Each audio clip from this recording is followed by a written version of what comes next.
world as we know it has changed.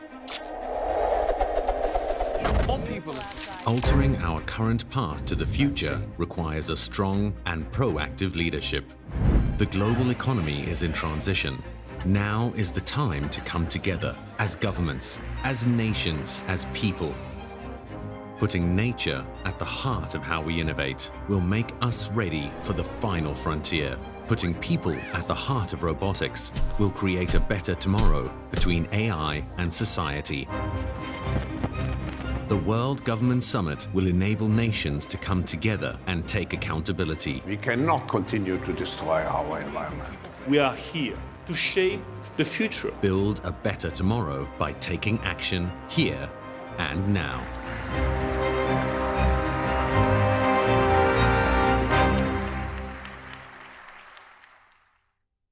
Throughout history, the key for power in large-scale cooperation is telling stories. That's the basis for political ideologies. That's the basis for religion. I want to begin with technology, because technology is the key to geopolitical power. Throughout history, lots of people, organizations, governments dreamt about hacking human beings. This is an iPhone. It's obviously a useful tool, and you have no idea of its history. I will now tell you its history. The cell phone was developed by the United States Army, so your cell phone is a military tool. The microchip was commissioned by the US Air Force. GPS, the US Navy, which commissioned the building of the GPS. There's, of course, the camera. It was developed for a space satellite. It took pictures that could be transmitted as data to Earth. And, of course, there's the internet, which is developed by DARPA, Defense Advanced Research Projects Agency. This is what Stalin dreamt about, and Hitler, and the Catholic Church, and so many. And it never worked. It was impossible because there was no technology to do that. You have sensors and microphones and cameras and smartphones. It's the first time in history that you can follow everybody all the time. So the geopolitical shift that we see coming out of this, one that will last forever, is that we have now entered space warfare. To command the Earth, you must command space. To command the sea, you must command space. So when we talk about technology and war, in general, it comes from war. And so where does war go now?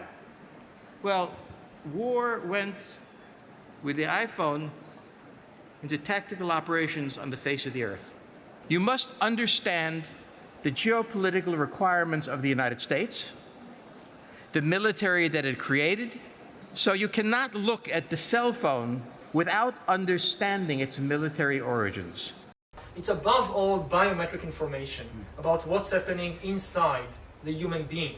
This is the key to understanding humans, to controlling humans, and to upgrading humans. The first foundation of it has to be by some organization with enough money to invent the solution. And then the state must be generous at letting the private sector have it. And then make sure the private sector uses it very aggressively. It requires a skilled population, a population that is free to invent things, to experiment, to try things. Very soon, everybody will be wearing biometric sensors all the time. And the question is, who is going to own this information? Will it be your possession, or will it be owned by Google or Apple or the government? But nothing in geopolitics is permanent. First, we have discovered that Russia is not a great power. In addition to that, the United States discovered that it was a leader. We are at an inflection point, I believe, in the world economy, not just the world economy, in the world. And now is a time when things are shifting. There's going to be a new world order out there, and we've got to lead it. We've got to unite the rest of the free world in doing it. سرعة سرعة التغيير القادمة أكبر بكثير مما نتوقع. I see a future where the internet is available for free for everyone, and that means the location of power is going to shift. Decentralization of power structures everywhere may be the beginning of that shift in finance, in political power.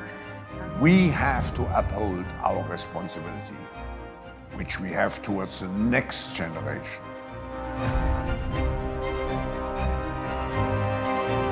Because the competition between China and the US is really now a competition between state surveillance and surveillance capitalism. Whether you're being hacked by the government or by some big corporation. It's mostly a competition now between China and the US. That's very dangerous, not just for Europe, but for the whole world. We're in a new period. We have seen the decline of Russia, and we are seeing the decline of China. China is weakened and weakening. Russia is weakened and weakening. And the United States is emerging, but that cannot be the only power.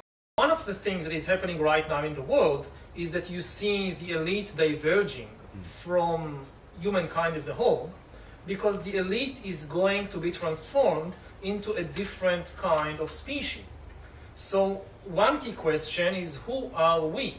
And are we serving the interests of humankind as a whole, or are we serving the interests of a potentially new species emerging out of Homo sapiens?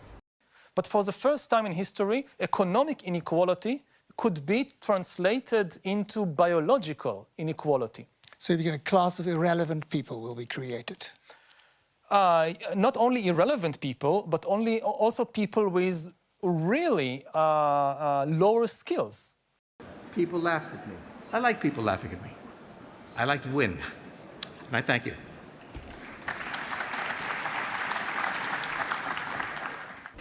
In the Bible, God is the creator.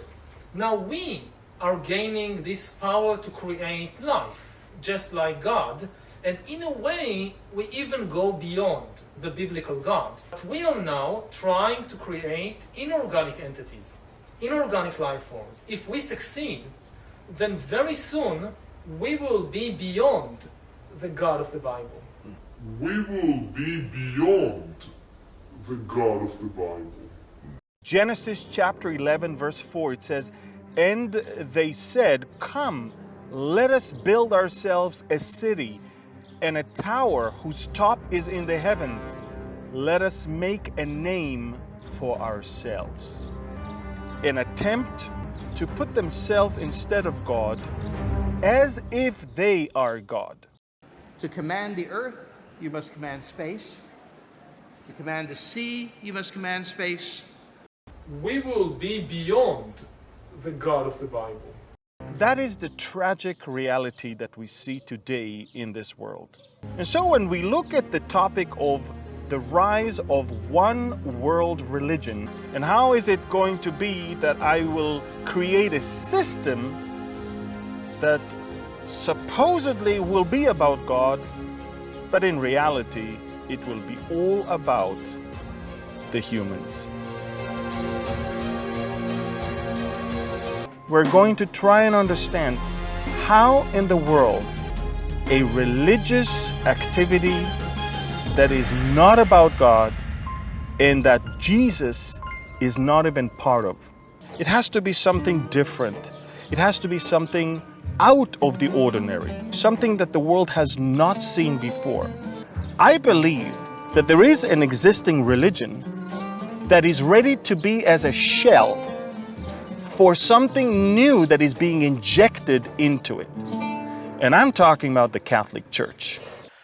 This is what Stalin dreamt about, and Hitler and the Catholic Church. The Catholics never ever looked at themselves the way we call them Roman Catholics. Catholicism did not start in Rome. It started in Constantinople, in what Istanbul is today. And the word Catholic means universal. It means it belongs to everyone. Con gioia e nostalgia facciamo crescere la nostalgia perché questo ci spingerà a trovarci, a abbracciarci, perché questo è un miracolo, il miracolo dell'unità è incominciato. It is not only leading the force in bringing all Christians together, but it's also a leading force in an interfaith ecumenism. He is now broadening everything. And then he says, an atheist, they too. In other words, you don't even have to believe in God in order to be redeemed. In 2019, there was a visit of the Pope to Abu Dhabi in the United Arab Emirates, and the Pope and the Grand Imam signed a historic pledge of fraternity.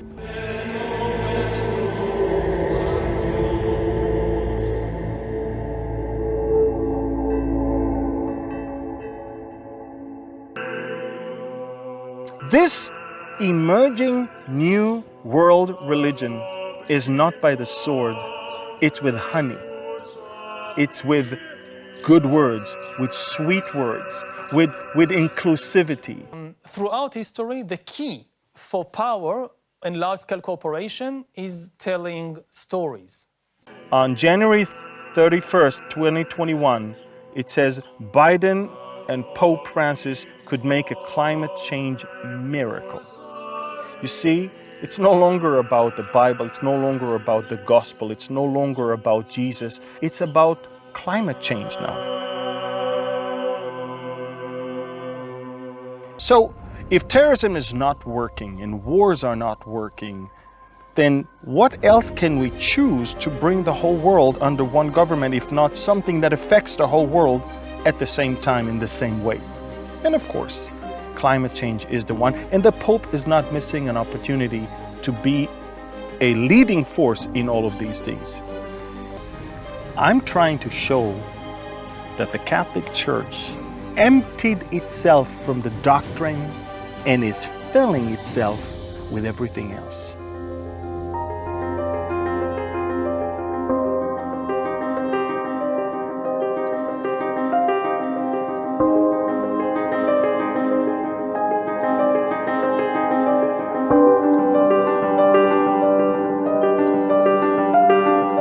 Now, we're coming to another point, which is going to shock you.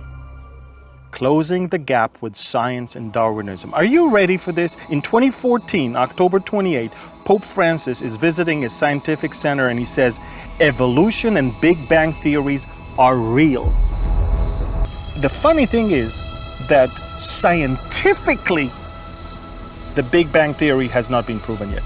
October 21st, 2020, last year, Pope Francis indicates support for same-sex civil unions. Now, make no mistake, I am not trying to say that one person is less than another person.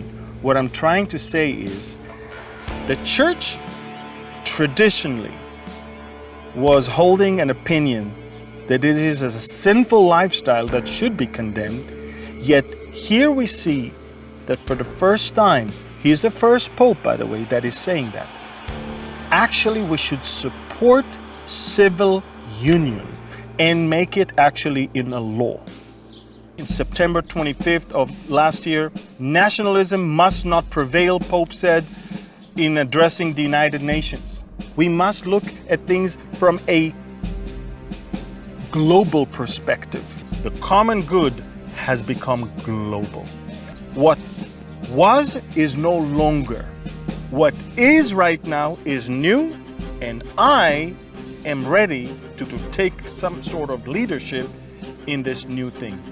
John 3:19, and this is the condemnation, that the light has come into the world, and men love darkness rather than light, because their deeds were evil. With Jesus, they hate you. Without Jesus, they accept you. In this world, you will have tribulation, but be of good cheer. I have overcome this world.